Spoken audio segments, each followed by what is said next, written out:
Hello everyone, I'm back to share with you the follow-up video after the bead dangle tutorial. This would be the next step in my process of making my 3-in-1 chunky charms.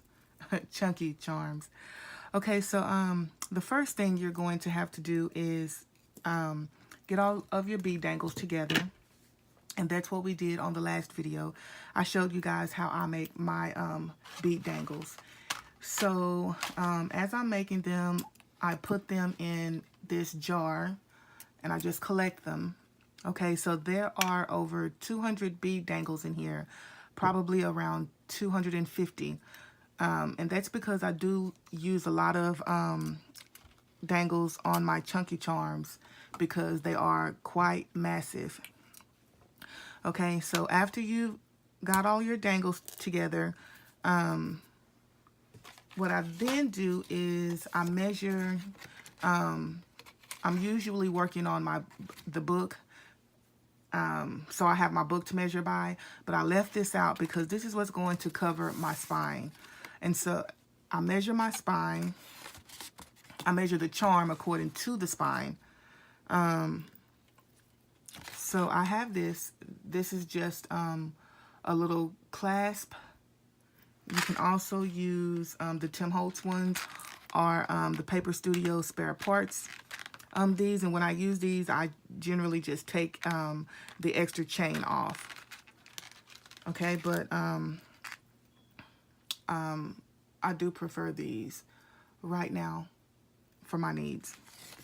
So what I do is this spine, the book is 9 1/8. Okay. So I'm going to measure. It will probably hang about so. Okay.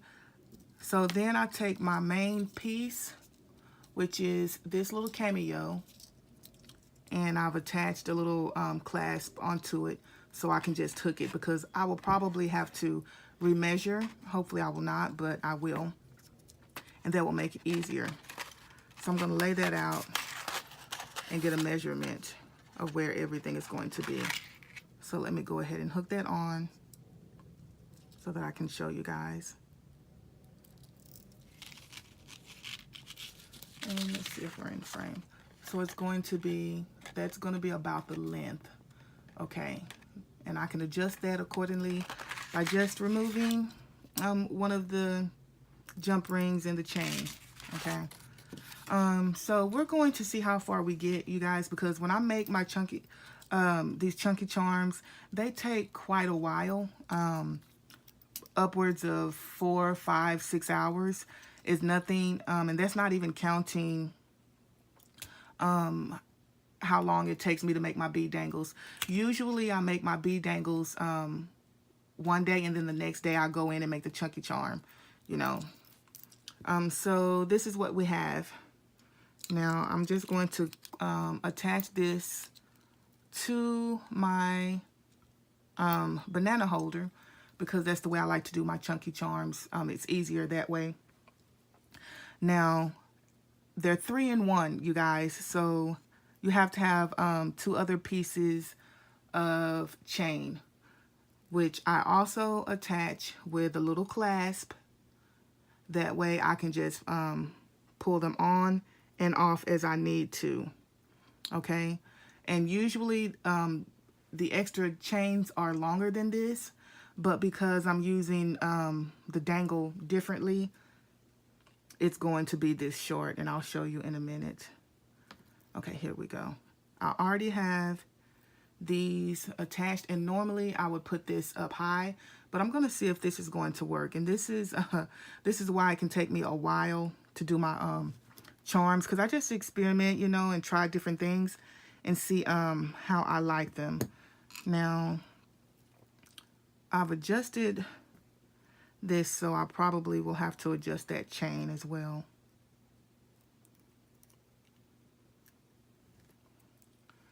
So let's just attach that. If I can see it.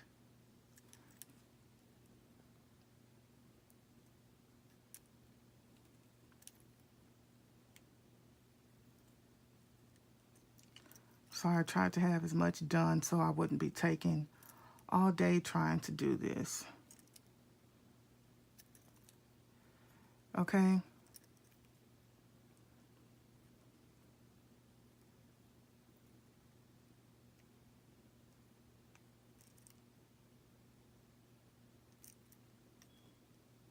Now I have fumble fingers.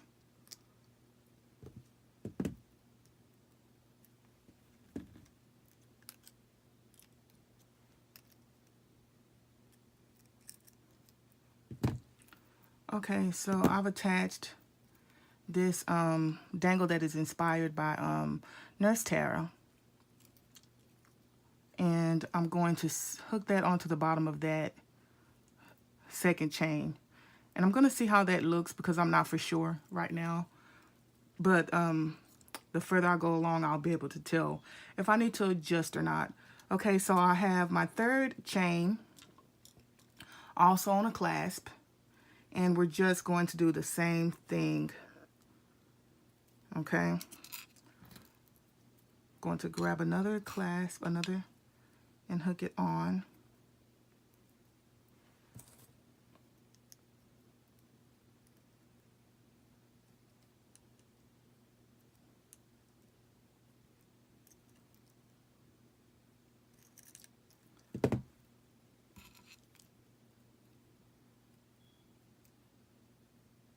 So you guys can see that it's just not going to be feasible to try and make a video putting the whole chain together because, like I said, it takes me upwards of 4 or 5 or, you know, more hours. So that's what we would have at this point. So you can see the main piece needs to hang lower than the side 2 pieces, okay? So this is what we have at this point. And you see it kind of hangs a little bit lower. So I'm going to go ahead and remove these because I'm going to work with my main piece first. And I'll just set them out of the way. Okay, so I usually sort my dangles out and into larger dangles to, say, medium dangles, and then the smaller dangles, which I don't think I have a lot for this charm. And they would be your single ones typically, like just your single ones, okay? I usually separate them into 3 groups, okay? But I'm going to go ahead and get started just to show you guys the basics of putting this charm together, and then I'll do it again. I don't know if I'll come back and do another video, but let's just see how it goes, okay? Just trying.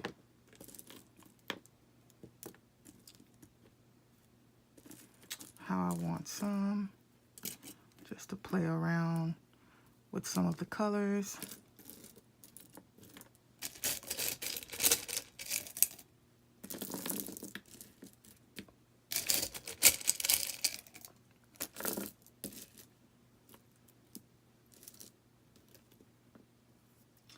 Okay, so let's get started so we don't take longer than necessary.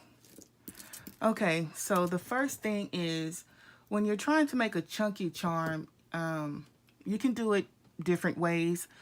You can have your charm to where the chains are all like equal length, or you can have it to where, I hope I'm explaining that right. Like the chain and the dangles, when they come off, they're all the same length.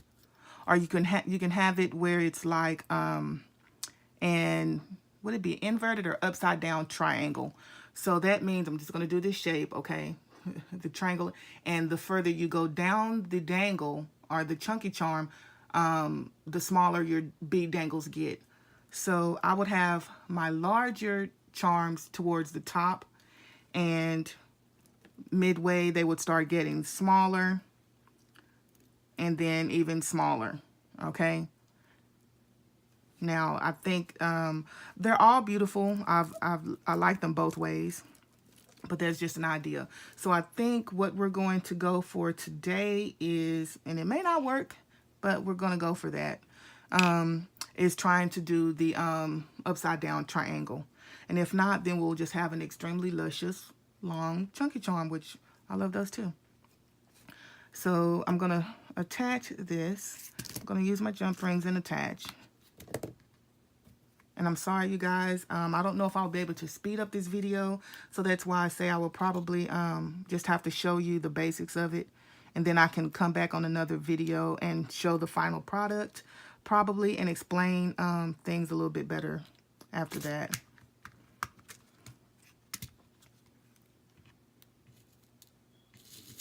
And I usually grab some and lay them out. And believe it or not, they do go, I go through them very fast. But we'll just start with that. Now it doesn't want to work. Now, so I would just take the first charm and attach it, not on the first jump ring, but that second one. And this is another thing as well. These jump rings are kind of thick, so I can't really maneuver them much with my hands. And I am on camera.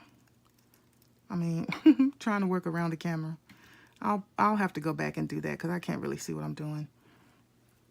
Okay, so that would be my first charm. Now, what I do a lot is I put a charm on each chain link, you guys. That's why I make so many. I put a, say each chain link, I'll put a charm. I'll put one here on the right side, and then on the next chain link, I'll put it on the left side, and I'll just alternate as I go down the chain, okay? Now, I have tried to go every other chain, but then I find myself filling in with holes. So I'm just going to go ahead with this one and just do like every, I'm going to call this, I'm saying every chain link, okay? So that's what I'm going to go ahead and do.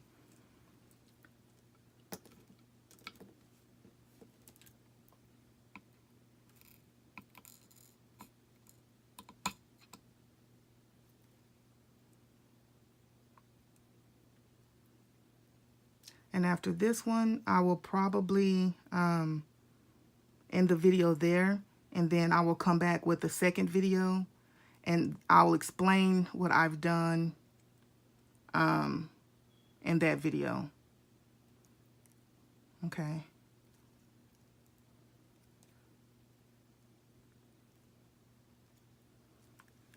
So this one is on the first loop, so we're just going to go to the next one, and we'll go to the opposite side. Okay.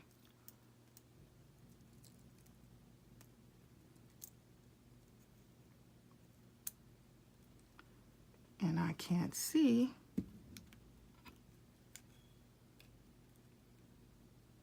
What I'm doing. So that would be the start of it. Okay. You guys, so as I go down the chain, like I said, alternating from left to right, okay, larger dangles at the top, medium dangles to get to your smaller dangles, okay, you just can play with it, and if you have holes, fill in. And then after I've done the first chain, I go in with, what happened to my other little, then I'll work on the second and third chain. So I'm going to conclude this video, you guys, and I will be back with a second video. Thank you all for watching. Stay tuned.